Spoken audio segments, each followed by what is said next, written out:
Thank you for listening to Comics for Fun and Profit. This is Kyle Drew with your sneak peek at next week, episode number 621 for comics originally coming out March the 16th and March the 17th. But before Drew and I get into what's coming up in your local comic shop this Tuesday and this Wednesday, Drew, do we have anything else coming out in the world of comics? There's tons of stuff happening. We're going to dig into We're into this WandaVision lull now. We had all this WandaVision spec, and now we're dry. Yeah. I didn't have a WandaVision to wake up to today, so I filled the void with a For All Mankind on Apple. Which, very good series if you haven't watched it. It's about this. It's an alternate reality of the space race. If we got beaten by the Russians, and how that would have changed everything. And so it's got 2 seasons. Well, it's midway through its second season, and really good. I recommend. That's like the only thing on Apple Plus that I watched in the last 6 months. So there's not much else on there. But yeah, now that Ted Lasso's over. Oh yeah, that was great. And there have been, but it's just not enough. There's not enough on there. So if it ever goes above my introductory 99 month rate or whatever I'm paying, in trouble. The peanuts that I'm paying for it, then I'm going to have to drop it because I'm not using it hardly at all. I read a thing today. I don't know if it's true at all. It was just a meme, but it said the Falcon Winter Soldier premiere is like almost 2 hours long. Oh, wow. That'll be great. I don't know if that's true. I have not confirmed it. It just, as you were saying that, I was thinking of we got something coming up, and I was like, yeah, that's right. I just read that it was like super long, that first one. I've kind of purged all the news sites from my Twitter feed because they've been spoiling stuff with no doubt clickbait headlines. So that's been driving me crazy. So I don't really follow hardly any of them anymore. Now they still get retweeted by people that I know. So I kind of have to do complete media blackouts from midnight of the night when it's going to drop until the next day, which isn't really that big of a deal. It's not like I'm sacrificing it just to consciously not look at Twitter for a little while. Yeah, I can't do Twitter, can't do Facebook. I have too many groups. Pretty much I can do Instagram. If I'm still on a media blackout, because very few of what Instagram is would spoil things. Yeah. So I can't really even Google anything because there's too many things that pop up that way too. Yeah. I've got to be careful so that stuff doesn't get spoiled. And we've got Snyder Cut coming up. Oh yeah. That supposedly got leaked, and I don't know if it's one of those things where it quote unquote got leaked or it really got leaked. Yeah, someone said, well, I heard that, what is it, on HBO Max? Yeah, that people clicked on. They inadvertently just put it up for a little while on accident, super early. Yeah, like people clicked on Tom and Jerry and got the Snyder Cut for 2 hours or something. Yeah. I saw Tom and Jerry, and I did not see any Snyder Cut in it. So... Over under Tom and Jerry being the better of the two. Oh my goodness, I hope not. I mean, nothing wrong with Tom and Jerry. It was fine, I forced myself to watch all the HBO Max simultaneous releases that are in theaters because I don't have to pay $10 and for a ticket and go to the movie theater. You want to hear a secret, Drew? What's that? I still haven't watched Wonder Woman. You still haven't watched 80? Didn't do Wonder Woman, no. It's gone from HBO Max. Yeah, so you can't even watch that one. It was...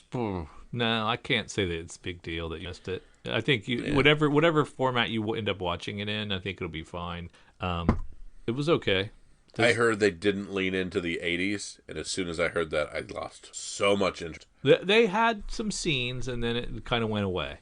So that you're right about that, and which is kind of a bummer. That could have been a lot of fun, like Captain Marvel with the '90s. Which was my favorite part of that. How much I enjoyed that era. I kind of wish they would have Wonder Woman, and they could have. And maybe there's a cut, an extra long cut that'll be in. Yeah. Now that we get into these Snyder Cut things, perhaps there'll be a Breakfast Club cut of Wonder Woman '84. I am so optimistic and hopeful. I really hope the Snyder Cut just blows me away. Yeah, and they're like, Joss Whedon is, cancer to the DC universe, and I'm like, Snyder was right all along. I'm like, okay, they were right. This is much needed, and this is the perfect DC. I don't think that's going to happen. I think it's going to be like when you see deleted scenes and you're like, oh, I understand why they cut that. Oh yeah, that makes sense. Yeah, that would have been dumb to leave that in. That's what my concern is, but I'm optimistic, hopefully optimistic. But what happens when 85% of the movie is a deleted scene? Yeah, I think it's going to be over 4 hours. Yeah. Something like that. You going to power through, or are you going to take an intermission, or are you going to 2-day it? Oh, I'm going to power through. I want to watch the whole thing. Yeah, I definitely want. I don't want to break it up. I mean, there you go. What else did I watch with intermission? I watched. Well, Hamilton has an intermission. There you go. And that Billie Eilish thing that was also on Apple Plus. I lied. There's another thing on Apple Plus that I watched. The Billie Eilish documentary. And you know what? She's just a dumb teenager. Spoiler. She's just a dumb little teenager. She can sing a little bit. Turns out, if you're not 30, you haven't really experienced life yet. Yeah. She's just a dumb little kid who can kind of sing. There you go. With a 500 million Instagram followers. A few more than us. Just a skosh. Yeah. Hey, you should reach out to us on our Instagram or Twitter or Facebook, or send us an email, comicsforfunandprofit@gmail.com, or become a patron at our Patreon page. We would love if you did that. Jason, our buddy, he is a patron, and we have a nearly 2-hour interview with Howard Wong and Josh Stafford, the writers of Damned Cursed Children, up on our Patreon site right now. Which will eventually make its way to our feed, but our patrons are able to listen to that right now and have been listening to that, as well as some other mini reviews and some other exclusive content. It also gets you access to our Slack channel where you can chat with us throughout the day and have inspect conversations with us as you see fit.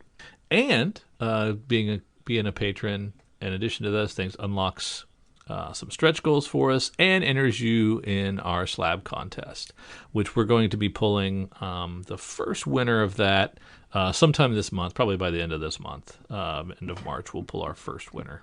And you're going to get a 9.8 CG Seed comic, that your choice of one of the following. Dark Tower Gunslinger Born, #1. Batman, #98B, Matina. Powers of X, #2. Red Sonja, Age of Chaos, #1. Wonder Woman 716B. House of X, #5, the flower variant. Catwoman 17B. Basket Full of Heads B, #1. And Star #1, the Campbell. These are all on our social media channels as well, with visuals of them in addition to the list. So feel free to check those out on our social media channels. Right now, your odds of winning are quite good. Yes, and you have that your choice of all those, and then once one of those have been claimed, then the next winner will select from what is left, which is still cool. And we thank patron Adam Pastory for doing that and for giving away his hard-earned slabs. Now it's on to, we're still making our way through previews. We did Marvel and DC the last couple of weeks. This week it's Image, and maybe we add another publisher if we have time. Heck yeah. Lots of good stuff in Image. If you're in the catalog, it's on page 37, 38, something like that. And we're kicking off with The Good Asian. I'm glad you said the title, because I thought it was a trap for me and you wanted to get me canceled. They're all good Asians. There you go. That's his thing. Yeah. And this is Porn Sack Pichetshot. My goodness. That's the worst name in comic. It may be in all of media. The writer is, it has to, we have to find out how to pronounce that. Cannot be Porn Sack, right? It can't. I would think not. It can't be. It looks like it is, but I don't know. What's this look like to you, Kyle? This is their lead. This is their lead comic. What does it look like to you?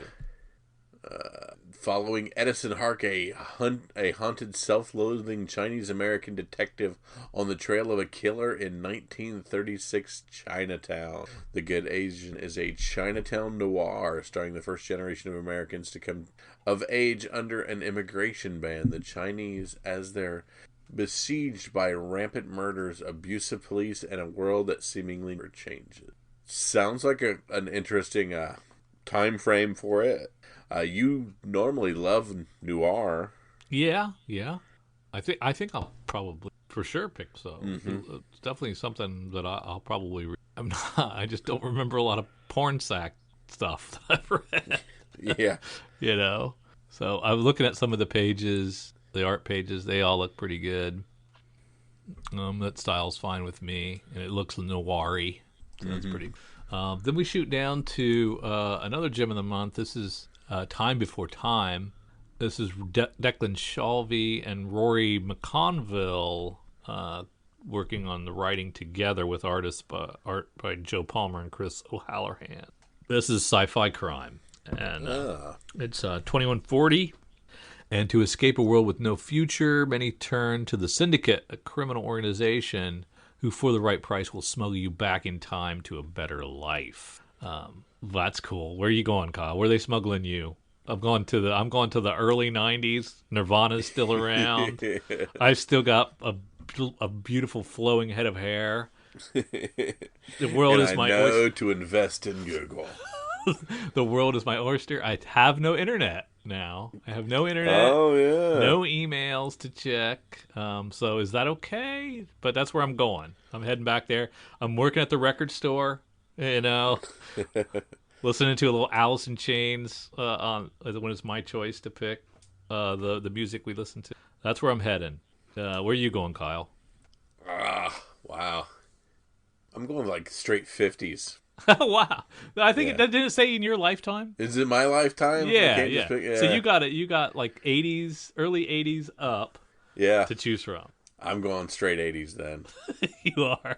Yep. Send me back to the childhood. We get when we open the Super Nintendo. Yep, get at least 86. It has to be at least 86, so I at least have the NES. You're okay with the first Nintendo? Yes. Now, Super is my generation, but as long as I have the original NES, I'm fine. Got to get beyond the Atari to the NES. To the NES, yes. Gotcha. That's where life begins. I think, some say it's at conception, but no. It's at the NES. At the Nintendo Entertainment System. That's awesome. Do we have pages for? I haven't seen any. Oh, yeah, we do. It's 1987. There you go. That would have been a perfect one right there. And I like straight Miami Vice, it looks like. Yeah. Yeah, so Declan, good job. You got me. I'm excited about this. Definitely going to check. Then we go to Aquarius, the Book of Myrrh, number 1. I'm getting crushed. Another difficult name. I'm getting crushed by these artist names. This is Afua? No, Gnocchi. Yeah, you don't have to do the middle. You can just do Afua Richardson. Afua Richardson, not Gnocchi. And this is a fantasy sci-fi historical fiction. This is someone from Lovecraft Country. One of the show people from that. That's cool. Modern retelling of mermaid myths and legends from all over the world. That's kind of neat. I like that. And so this is an original character. I'm going to jump on this because this seems interesting. And probably going to get optioned. And we know where it's going to go. Yep, exactly. It's going to be an HBO series. So we've not explored mermaids since Splash in 1984 or whatever with Tom Hanks, right? So I like that. Then we have Made in Korea, a 6-issue miniseries with writer Jeremy Holt. This is talking about quick start guide for your proxy. Step 1, remove box, power on, raise your I like that. So it's like robot kids. There you go. AI kids. I like that. Art style's pretty cool. I like it. And I'm seeing a lot of these things with image books where they're talking about retailers. This is a no-risk number 1 title, so I'm assuming they're giving returnability for all number 1s. Must be. It seems like so. Image is really throwing down the gauntlet and saying, just order them, and I hope you can sell them. I like that. It kind of devalue. Does it not devalue the second print though? Because it's not. Maybe they've over-ordered. Yeah. Well, I guess if they've over-ordered, they should have them, so you wouldn't need a second print. I don't know. I'm on the fence. Like there was news that Berserker is going to a second print. Yeah. Oh my gosh! And how many did that friggin' sell? 615,000 or like that. Yeah. And they sold all those for the 1 in 1,000 variants, and they're just sitting there in a box. They didn't sell Yeah. to real readers, so they're just sitting there in a box. So we're really putting a second print out, I and mean, hypothetically, based on sales, yeah, it would warrant a second print, but there's going to be very few people that I think reach for that second print. So I think the print run on that second print is going to be tiny and therefore make it spec worthy. yeah. I mean, there's demand for it. Okay, there's demand for it, but why is there demand for There's it? demand for it only based on the fact that everybody pulled so much for the first one, The, which you would think would lead to a second print, but I don't think in this case it really does. well, the ones that well, I mean, some stores are going to have too many, and I guess there's stores that don't have any. So and they're Yeah. not, and they don't know each other or talk. Yeah. Yeah. Okay. That makes sense. And after a couple of ongoings, we've got Ascender and Die, and they're in the high teen. Good books if you read it. Yeah, resolicit of the new ARG for Ascend. And then we get to Hey Kids Comics Volume 2, Profits and Loss. You loved the first one of those. I loved the first one so much. And I might have been by myself. I don't know if anybody else even talked about that book. I just loved that the characters that were all kind of referencing real creators from days gone by, like allegories of them. Just really cool to see that side of the industry. It's fictional, but it's based in something. Yeah, I was going to say. And so I'm glad they got a volume 2. So this was good Chaykin for me. And I'm looking forward to it. I think they added a couple of issues too. I think the last one was only a 4 issue. That sounds right. And we're getting a little more of it. We got Philadelphia 13. Then we're going to get Manifest Destiny 43. Both of them starting new arcs. Man, Manifest Destiny seems like it's still doing good. That giant gap bucked me off, and I never ran back. Well, there was a doc, like the Sci-Fi Channel does a lot of comic book docs, and I don't know if it's just for their website or whatever. I just watch them and go down those rabbit holes for hours at a time sometimes, watching comic book docs. And they had something with Robert Kirkman talking about, the kind of comics that he has at Skybound. And this is a Skybound comic. And, some of them are highly profitable ones and do really well, and no-brainers, of course, he would have them. And then some of them are just concepts that he really likes, and they would never get published by anybody else anywhere, and they're not going to ever make any money. But he wants to publish them anyway because he likes either the creators or the concept. I think this might be one of them. Yeah. Because there is no way with the sales that when we used to see sales, that Manifest Destiny should still be being published, because it was like around 1,000, wasn't it? It wasn't much. 1,500 in sales, and that was back in the 20s, and now we're in the 40s. So I just think it's a lost leader that people in the right place love it, and that's good because I love it, and I haven't seen one forever. It feels like so. I'm excited that it's back.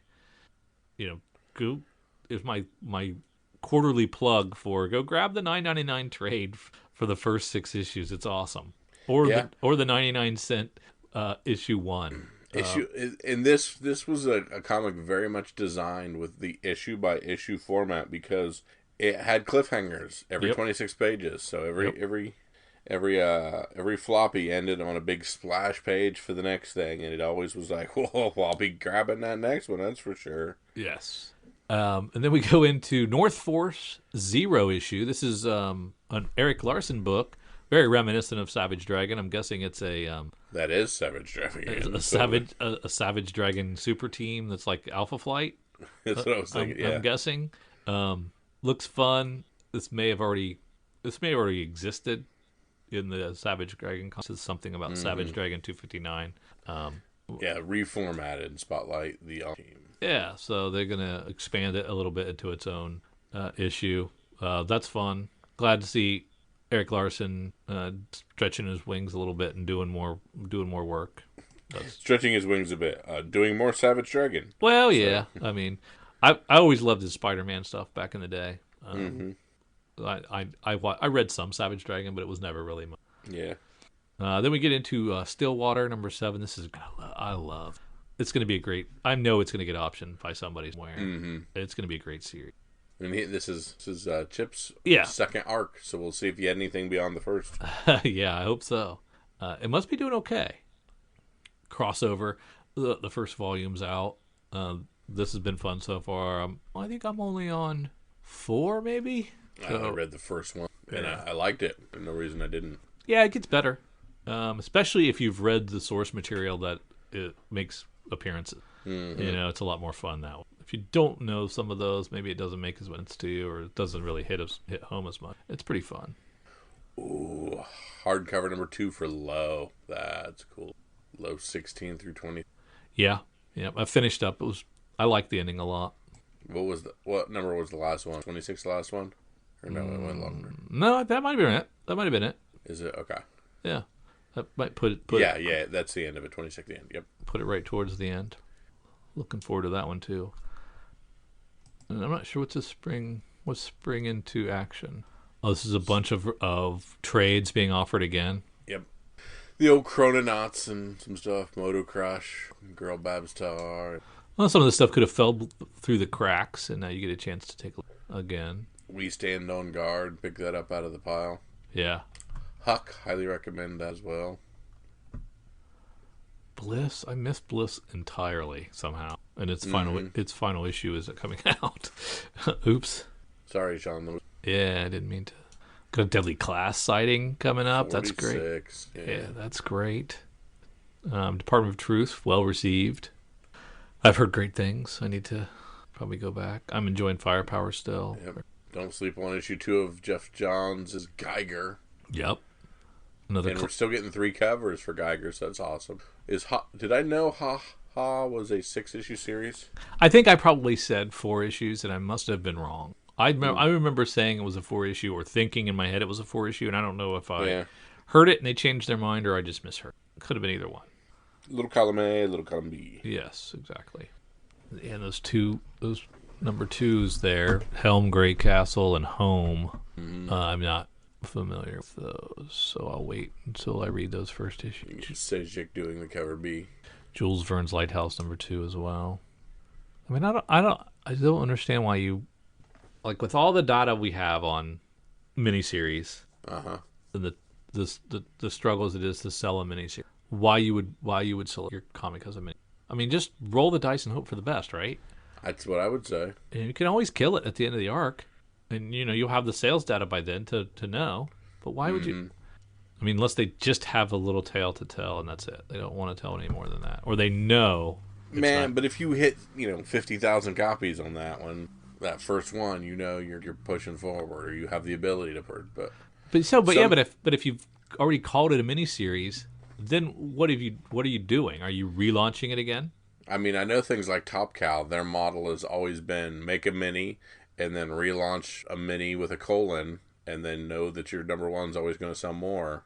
So the ability to put out a second number one in a series is always going to jumpstart your project. There's Post-Americana. Behind on Scumbag, got to catch up. Mender. Yeah, I mean, how much of his stuff have you read, do you think? Have you read Black Science? Yeah. Are you current? Nope. Okay, I fell off of it a long time ago, and it's one of those that I have sitting there like in trades in a stack, and I caught up. I've heard great things. Yeah. What was the other one? Like Deadly Class, I love, and I'm current. Deadly Class. And I liked Old Guard. Yeah, was that recommended? Was it? I think so. Maybe. I thought I was thinking it was like Mark Millar, but maybe you're right. It got optioned quick, right? Oh, yeah. And you watched the movie. Yep. Yeah. Silver Coin is a Kelly Thompson. That looks interesting. Spawn. We get curious to see Bjorn Berens. Yeah. Enjoying those. And for March, we are soliciting Walking Dead Deluxe 14 and 15. Just 2 covers, Kyle. Oh, wow. No, there's a cover C. Come on now. Oh, there it is. Yep, you're right. Yep. And there's 4 for 15. 4 for 15 as we ramp towards 19. Oh, well. I thought I'd save $3. Not gonna happen. Ain't gonna happen. And that is all we have in Image, Kyle. We spent a lot of time in Image. We better not go on to another We publisher. did. But some nifty stuff in Image, some good new arcs starting if you want to jump on, a few new titles that are hitting, and good trades and hardcovers being offered. Trying to get Image back to what it used to be for us. And this is a pretty healthy offering, right? Mm-hmm. Yeah. I mean, I'm looking at this and I'm reading about half of it already. Yep. And then there's some new number ones to sample. So yeah, it's pretty solid. I think it's rebounding over, I guess, what was it? The bad times would have been 2020, 2019, everybody's bad times. Yeah. Maybe 2019 it was not putting out a lot of good stuff, but it seems to have really picked up again. There you go. Now let's take a look at some of our hot comics over at the Hot 10. Yeah, let's head on over to our good friends at comicbookinvest.com and find their Hot 10, the one that they put out March the 12th, 2021. And let's see, in their number one spot, they have Spidey Super Stories number 1, a Gene Thomas written thing, 35 center. Merkenot mentioned this as the first Black Spider-Man. Seems more like the more recent Spider-Bite story a couple years ago. While it's cool information, I'd say this is more of a side note than anything, but the price of this has jumped from $10 to over $100 depending on the grade. Miles is still the book to be putting your money. Yeah. What? But I mean, this is an old Marvel Comics and the Electric Company. Yeah, I mean, why would this jump? What? I mean, just people specking and talking about this being technically the first Black Spider-Man. Okay. They just realized it? I guess that, yeah, they're just realizing it and just stirring the pot on it, and a few people are like, well, I guess I want that too. Yeah, I guess.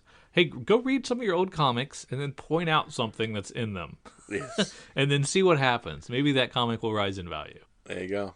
At rank 2, we have Canto number 1, our little guy looking for a heart is back again, now with an official cartoon announcement produced by Will Smith. Anyway, first print's more than doubled to 150 raw, and second print's doubled as well to around 25.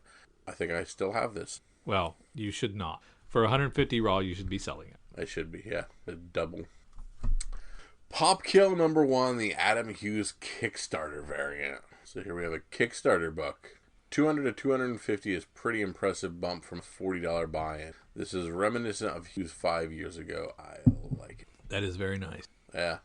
It's an interesting cover, that's for sure.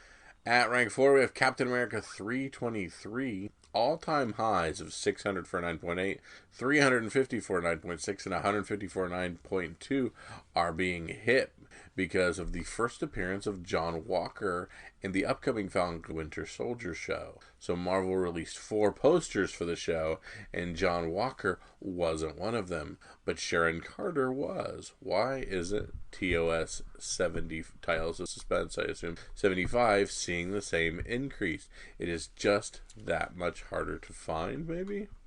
At rank 5, we have Powerpuff Girls number 1. Still not sure how this will work as a live action, but it is a cool cast, so we will see. Prices have risen to about $60 to $75 for a raw, while their first actual appearance is in Cartoon Network starring number 1, is less than that at around $50-ish. Chalk this one up to reason number 319 of things that I just... So Powerpuff Girls number 1 is spiking, but the first appearance of the Powerpuff Girls is not. Make sense? No. It's like a Dark Horse Presents 24 versus an Aliens, right? Yep, exactly. At rank 6, we have Action Comics number 9. Grant Morrison writing this from 2012. This had settled to $50 raw range, and for some reason it is now selling for $125 to $150. And a 9.6 sold for $500. I truly have no words, and if you find Final Crisis number 7, there is no doubt that that is the first appearance. At rank 7, Drew, we talked about this book, Nottingham number 1. Wow, off to the races and selling for $35 initially. Has anybody even read it yet? The concept of a violent take on a tale of the rich, take from the rich, give to the poor. Is that what drives these super high sales? We did like this. We did like the concept a lot. Yeah, we thought it was cool. We Sounded great. At rank 8, Daredevil number 9 from 1999, the David Mack written Joe Quesada, Jimmy Palmiotti run. In a blink, this really expensive $50 book has almost doubled to just under $100 for Raw. I know there was talk about Echo coming to the MCU, but I don't hear anything definitive. Did we miss an announcement? Maybe. And another thing, Nottingham's on the Mad Cave is a Mad Cave comic, and I don't believe they are FOC. Is that right? That sounds correct. So you got one shot at getting those. Yeah. At rank 9, we have the good old ENIAC number 1, Matt Kent, Doug Brainweight. I still stand behind the fact that the release of this issue was a fiasco and retailers weren't happy. And if it continues, they will just drop out entirely. If Bad Idea can work out the bugs, and I do hope they can, we need innovation in this hobby. Maybe this will just be a blip on the radar. Up to $140 to $150. Do not pay more than cover price for the black version. Print on demand is another bad thing for retailers. How? I don't know. How? Why is print on demand a bad thing for retail? I don't know the answer to that. I haven't really completely kept up with it. Yeah, I mean, just the concept as I look at it right now, I mean, maybe I'm missing something. I guess that would keep... Your first print would be no different than the one that I just had printed up. Well... So the black label would essentially be an automatic second print, but with no print run, because you could get one 12 years down the road. I guess. Interesting. Yeah, because you wouldn't have to you wouldn't have to dig through a longbacks to look for the second print of ENIAC number 1. You could just always call them up and say, fire me one off. Yep, exactly. And at rank 10, Drew's favorite, Avengers West Coast. Number 56 in this case. We've had a couple different West Coast Avengers flying around here. So this features the first appearance of Dark Scarlet Witch, and the price is going up about 10 to 15 books to 25 to 30 books raw. In my opinion, I don't think they're going down the road of a Dark Wanda, but I guess they haven't really said whether or not she will be working with Doctor Strange or perhaps against him. So it is still a possibility. And we got some honorable mentions. We have good old Meet the Skrulls number 1, the 1 in 50 Nico Henshiro or Henricon. Yeah, I variant. think so. Yeah. Very difficult to find. This was a $60 book in December, then $100 last week, and $160 this week, and now there is only a single 9.8 currently listed. There can't be many of these out there, right? And the other honorable mention, cool stuff. Here we have Uncle Sam Quarterly number 5. Dang, when you look at that cover from 70 years ago, not a whole lot more to say. A 6.0 sold for $2,900, more than 3 times what a 4.0 sold for just last summer. Yeah, Uncle Sam destroying a swastika made out of green something. Yeah, like a 12-foot tall Uncle Sam. That's pretty sweet. Swastika. And I like that. That's a cool thing. Yeah. Now we can find tomorrow's hot list in our FOC, fresh from our good buddies over at Deep Discount. Yeah, of course, FOC is our final order cutoff. It's our last opportunity to add a few things we may have missed on our previews run and still make sure we have those waiting in our pull boxes or waiting in our boxes. When these comics come out, we don't have to chase them. It's awesome that we get a second bite at the apple, maybe see some art, or we change our minds late in the game, and we have the ability to check these out. So it's very, very cool. Of course, our good friends at Deep Discount Comics, Eric sends us out a email on Friday with a wonderful curated FOC list. And he also pulls a few things to the surface that he sees moving. If your local comic book shop does not do an FOC list and you want to A, either get on and see what's available on FOCs, or B, perhaps order some through mail order on your own, reach out to our friends at Discount Comics Cowabunga and they can hook you up. Even if it's just to look at the list. He's got some curated list. Helps us out here. But the things he's tossing around are next Batman Second Son number 1 of the 4-issue DC series here. This is a digital first that they collect as a in print after like 2 digital first and they print it. There you go. So I read the digitals already. Oh, how many? And they're going to put like 2 or 3 digital firsts. I think they take 2 digital first and make a print out of it. I think. But that was before they were asking $5 for one. Maybe in there. it might be. You're right. Because I remember with Injustice, it was like $2.99. 2 or 3. Yeah, it was 2 or 3. Yeah, digitals. And then we also have Swamp Thing #2. The Matina cover B is really nice. Matina cover for the Thing series. From Dark Horse, we have Beasts of Burden, Occupied Territory #1. Just the great Benjamin Dewey cover A there. And the Can't Miss Star Wars High Republic Adventures #3 from IDW. This is the one you and I were specking on. We'll have our first appearance of that dude right there, kind of the enemy, I think, of the IDW series. So I want to make sure I have his first appearance. We talked a little bit over in our previews about Geiger #2, and here we have Geiger #1, the Jeff Johns led series, to not miss out on. And then you talked a lot about Silver Coin #1 and how interesting Chip Zdarsky's take on that was before you when we did our previews run through on that. Oh, yeah. King in Black #5. So King in Black winding down, Donny Cates, Ryan Stegman, the last issue of that. So if you're reading that, don't miss out on the last issue. More Star Wars coming out this same week. High Republic #4, the Marvel iteration coming out.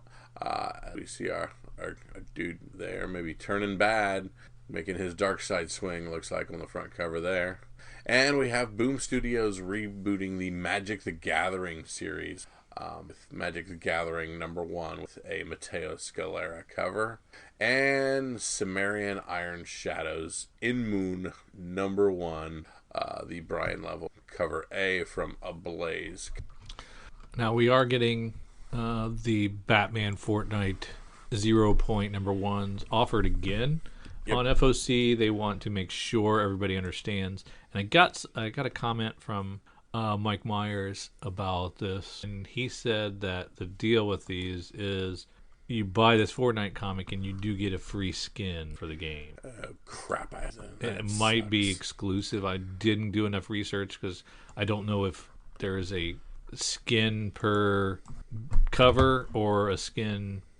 There's just like a #1 skin is in all the 3 ones or not. I don't know that, and I don't know if it's exclusive forever or just for the life of this comic or what the deal is. But I do know that you get a code for the free. Crap. Thankfully, my kid doesn't seem to know that because he doesn't bother me. I'm sure you could probably throw money and still buy the skin. I would guess. Eventually. Yeah, right? I'd imagine so. But let's not take Eric's word for it. He pulled 8 books, but let's jump in and see what we can find as well. Starting with some DC items that will, of course, be the DC items are due by the end of day Sunday. Yeah, we're getting a second printing for Batman 106. Don't know why. Plus, it sold really well. People are excited about it. I think I read it. Don't think it was that great, but all right. We're relaunching Green Lantern with a #1, not by Morrison, right? This is somebody else. Thorn. Dexter Soy doing art, I guess. Mm-hmm. It's a terrible cover, so that does not do anything for me. This is part of the Infinite Frontier launch. I haven't given Green Lantern a try for a long time since Grant Morrison lost me on that volume. And that jumped into that Green Lanterns. Yes. The first of that. And then... So I guess I owe them another try. So I guess I'll give this one a shot. I did like some of the other Infinite Frontier stuff that I read. So I really enjoyed that 0 issue. It kind of like was a little bit about everybody in there. That was fun. So I'm going to give some of it a shot since I didn't do much for Future State. Yeah. Next, Batman Second Son #1. This 4-issue series. There is a standard and a Ken Lachey cardstock variant. Or Ken Lashley, sorry. And if we look at Batman 107, the 1 in 25, it looks like they've gone away a little bit from their character covers. 3 or 4 view of an individual character. One, kind of the bust, and one the stand up, and on the back, kind of the design. I think they call them the design variant. Yeah. And here we have just the full bust in sketch. It's pretty cool. Very nice. I read the first issue of Crime Syndicate. It was really great. So this is the second issue. Mm-hmm. I had a lot of fun with that. I'm looking forward to it. And that 1 in 25 is Ghost Make. Okay. All right. You sure that's not the reimagined. So that's not the reimagined Scarecrow. Correct. That is Ghostmaker. Isn't there a new Scarecrow that looks similar? Maybe I'm wrong. Let me know.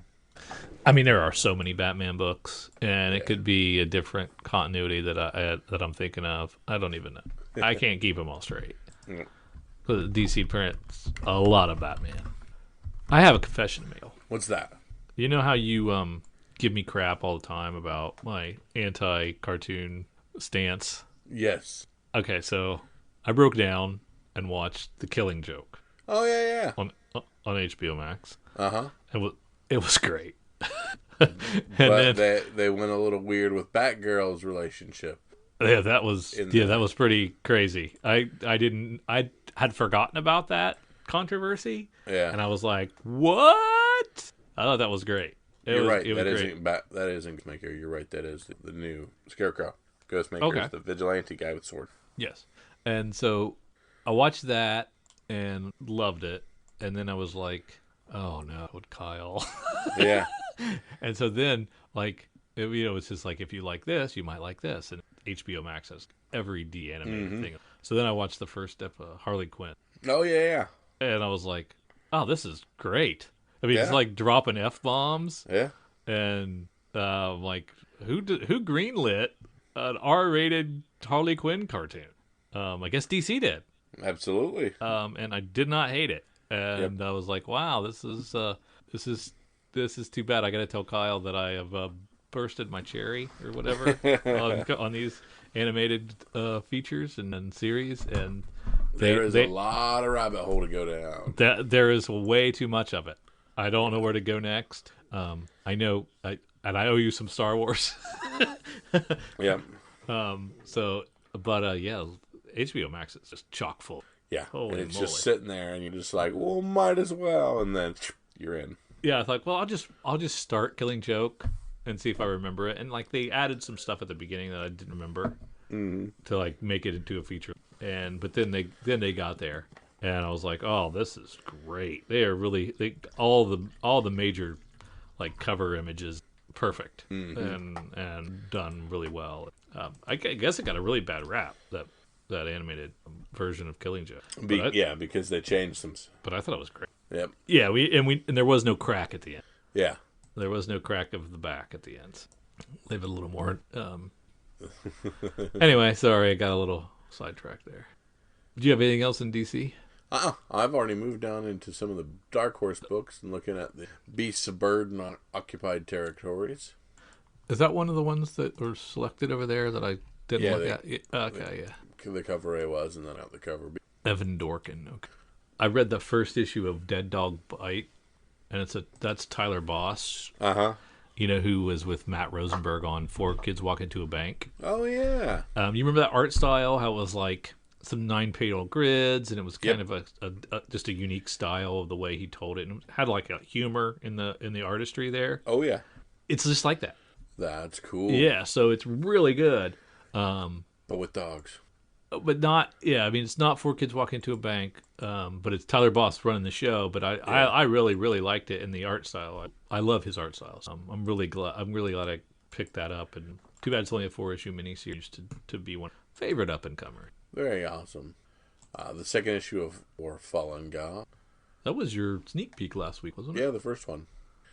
Down in IDW. After there, we talked about Star Wars IDW book and the 10-copy incentive as well.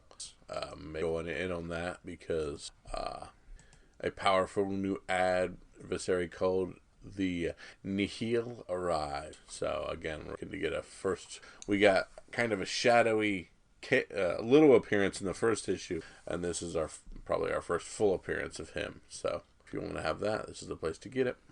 Kyle, I love the Sandman. Yes. It was my Vertigo book. It was it was right around the time when I was reading a lot of those more grown up, mature titles from Correct. DC, and kind of really got me into the hobby hardcore. Sandman is now crossing over with Lock and Key. I don't think they've done that before. No. And not only are they doing that, but Neil Gaiman's involved. So Neil Gaiman and Joe Hill writing together. Yeah. And they're writing a little Sandman Lock and Key crossover. That's pretty cool. I'm interested in that. I hope I could follow because I don't know if I've read some of these other Lock and Key one shots things that have come out. So I don't know, but I am kind of interested. They've got peanut butter in your chocolate. There's chocolate in your peanut butter. Exactly. And you're still interested in Star Wars High Republic Adventures over at IDW as well as the High Republic main storyline at Marvel. Okay. It hasn't spiked near as much as that first issue of the regular High Republic does, but some hidden joy in these adventures. Cool. For this Geiger, I still like the dark variant. Is that the blank? No, it's the glow in the dark variant. Let me look at it. Oh, okay. Yeah, we liked him back in the 90s too, Kyle. Yep. We liked all these funky covers and you mean the things that were polybagged with a Deadpool card in that's now worth quite a bit of money? Yeah, those things that were silly and stupid and killed the industry, and 3/4 of the comic shops went out of business, but because of those things. Hey, Spawn #1's worth a lot of money. You know, it is again. That's great. We've got Silver Coin 1. Tula Lote with a really cool looking cover B. I told you how much. Yep. I didn't. Yeah, I didn't look at the. We didn't. I don't know if we saw that during pre. It's pretty cool. And then Dustin Nguyen.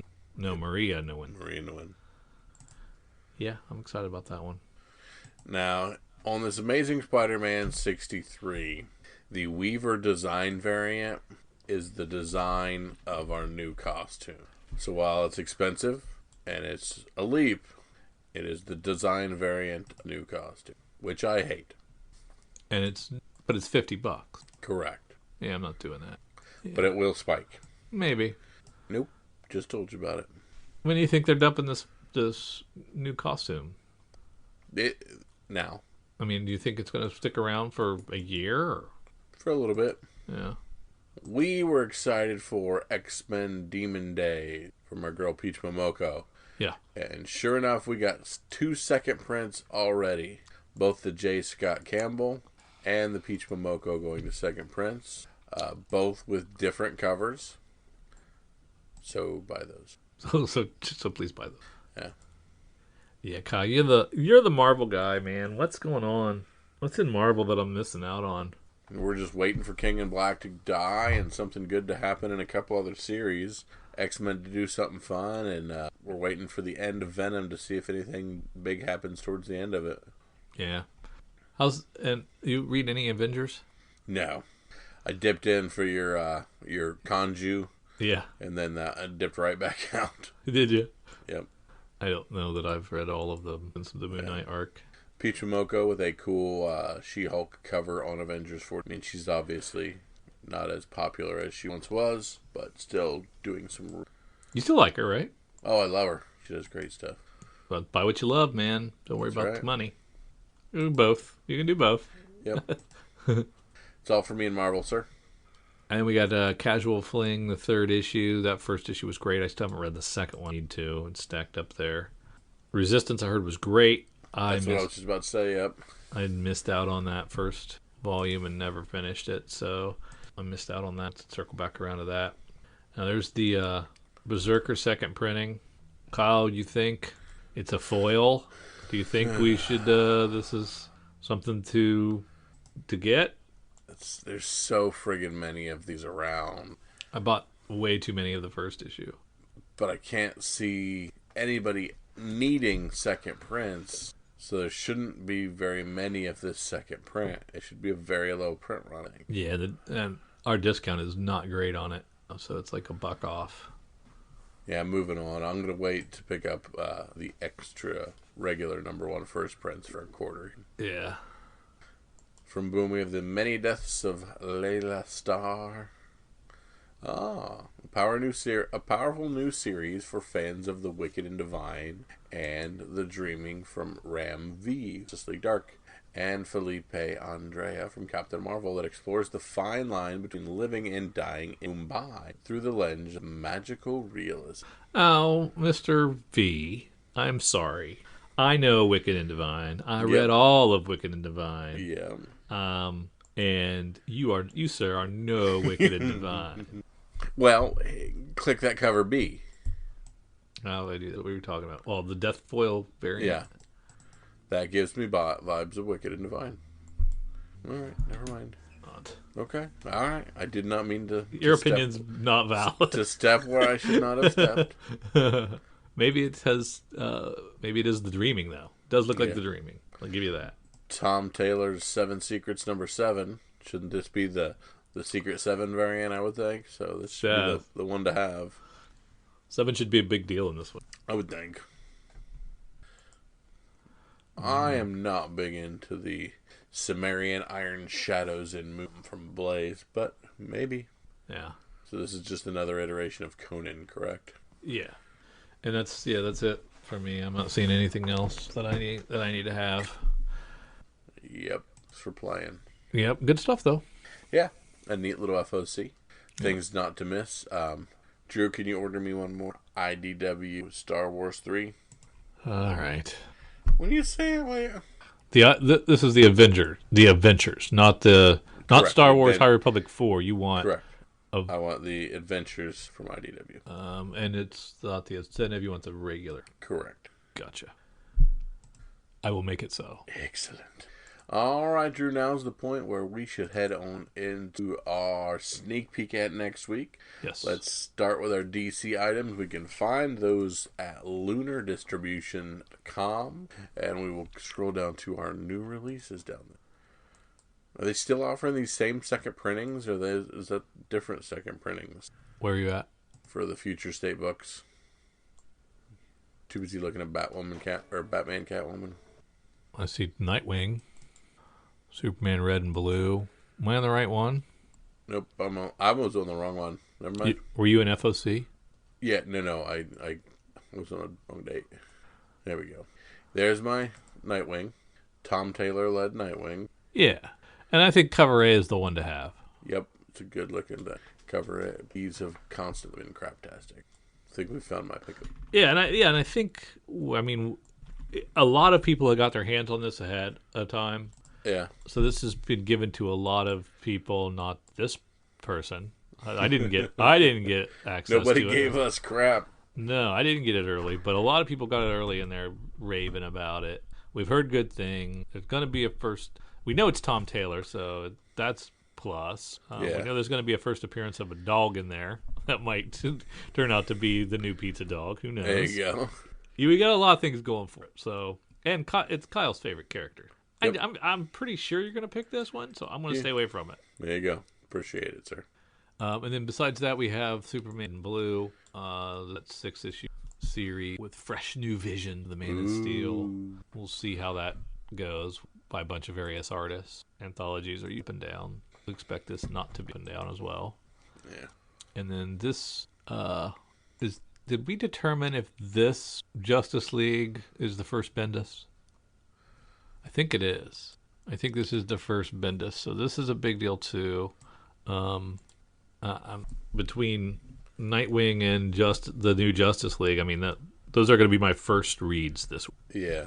I'm going to read both of those. I'm excited about them. Looking forward to them. But I think it's in that order. I think it's Nightwing, then Justice League. Which looks like the Justice League is doing all these Snyder Cut variants. Yep. And that's all I had from our good friends over at DC. Good work. A good week for DC there. Yeah. A couple of really big books. An Amazon Prime re-release of Invincible #1 from our good friends at Image. Yeah, that confused me greatly during the FOC. Mm-hmm. I was like, I don't understand. Isn't this a 99-cent first issue somewhere? Oh, look, Drew. Nocterra #1 giving us a glow-in-the-dark variant. It's the dark times. The end times are coming. We're in so much trouble. And, I got my vaccine this week. Everything's opening back up. People are not going to be the speculator bubble's not going to be as exciting as it was. There you go. It's all lining up for bad news, man. People are not going to be stuck in their houses. People are going to expect the indoor kids to go outdoors. Yep. I'm looking forward to this Radiant Black. I know I poo-pooed it originally, but I really like that first. I'm looking Who forward would to read superhero book? this. Okay, that's 2 or 3 of those that you've had now. You got to stop. You're done. No more. Okay, sorry, I hit my quota. And then And Ultra Mega. You were excited about Ultra Mega. No, we weren't. You were. Yeah, didn't you like the kaiju stuff? I like kaiju. Actually, yeah, this one. Yeah, this one I was. Yep. I did like this one. Yeah. Some more Walking Dead. 3 covers. 3. Down into some Dark Horse, where we have Orphan and 5 Beasts #1. Brand new Kung Fu epic from James Stokey, the creator behind Orc Stain and Alien. I really like Aliens Dead Orbit. Stokoe's art is really... That's what I was just looking at. Did we talk about this, or did we miss one? I think we missed this one. So that's a cool one. It's a 4-issue series he's doing for Dark Horse. Yeah, that's cool. So, okay, your Usagi Yojimbo, the 2nd edition would be the colorized edition, correct? Oh. Okay, so they're offering us now the colored editions, Volume 2, 1 through 16, and Volume 3 through 6. Or there's a special edition, limited edition as well here. So yeah. If you liked the colored editions of the Usagi Yojimbo stuff, there are some cool trades and limited edition hardcovers of it. I think Stan Sakai ran into some health issues not so long ago. Yeah. And he's like, man, I gotta sell some stuff. Yeah. And I think that's where we're at. He's just like, oh, how many ways can we sell this stuff? Let's do it. Well, the limited edition hardcover is also signed. Yeah. That's cool. That's good. That's a good deal. Yeah. IDW? I am looking at we like the Sophie Campbell. That was a good cover for TMNT 115. Oh, yeah. And then, of course, we've got the Eastman cover, which I always like. Toka and Razor. I just, every time I look at these covers. That's the first we've seen the Eastman cover, though. It's cool. Yeah, it's a good cover.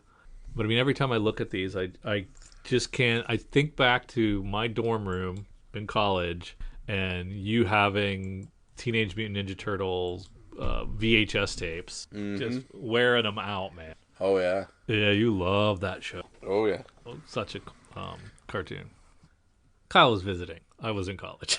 He wasn't Doogie Howser. We done in Marvel now? Yeah, and I'm just so confused by Marvel Ultimate. Spider-Woman 10. Bounty Hunters 10. So many things look just more of the same. Yeah. I hate these two-tone variants, so I'm not even going to talk about them. I don't care about Ultraman, unfortunately. I'm struggling with them. I mean, I just keep trying stuff. And like that last MODOK, I liked it at the beginning, and I didn't like the last MODOK. I'm just not loving the stuff. Probably worth reading Black Knight just to see what it's got, what Cy Spurrier has for it. You know, that's a good call because he does do. Yeah, so hopefully he brings he can write some pretty messed up stuff. Yeah, and I would really like it if he made like a hardcore Black Knight, if they let it. I think that would be. But that's kind of the extent of myself in Marvel. That is so sad. Like the way that you clamor onto is a Black Knight comic for all of Marvel. This gets pretty weak. Next thing I find, I'm all the way down in Boom for Orcs #2 from Christine Larson. And down into our smaller publisher. BQuest looks an awful lot like ElfQuest. Is it? Yes, it does. Is it a Tim Seeley Aftershock book? I mean, is that on purpose or because that seems like copyright infringement level homage to ElfQuest's logo design? Yeah. Maybe. Welcome to the high fantasy world of Tangia, a land where wizards and warriors battle dragons in dark, dank dungeons, where thieves pillage ancient ruins and priests answer the audible words of their god. Welcome to Chicago, Illinois, where the magical items from Tangia are being traded on the black market and are messing everything up. Now a group of Tangia adventurers must go undercover in our modern world to stop artifacts and monsters from falling into the wrong hands. But how will they fare in a world without wizards and warriors, a world without heroes? This is our boy Tim Seeley and Freddie Woods II. Yeah, good combo. We've got horror comics, black and white, and two things alike: black and white comics and horror comics, and smooshed them together, and they gave us a 3-issue miniseries of black and white horror comics. There you go. Got to look at the Hot Valley Days and Cocaine Nights cover. Yes, where are we? It's in the H's. not as risque. No, not quite what I want. But with the number 2 being so sought after, it'll probably give some juice and there is interest. a nipple in this cover, so I mean, it always helps. Well, nipples always help. It's a lot of cocaine. Got that Maria Lovett Psyche number 1, Arrow Psyche number 1, getting 4 covers. Publisher is this from? Ablaze. That's all I got, brother. You don't want to talk about Wild Bull and Shipper from No, Scout I clicked Comics? on it and quite far away. Yeah, it's part of the Scoot imprint, which is their got to be their all agey. I respect the $1.99 price point. Oh yeah, that's great. But yeah, that's it for me.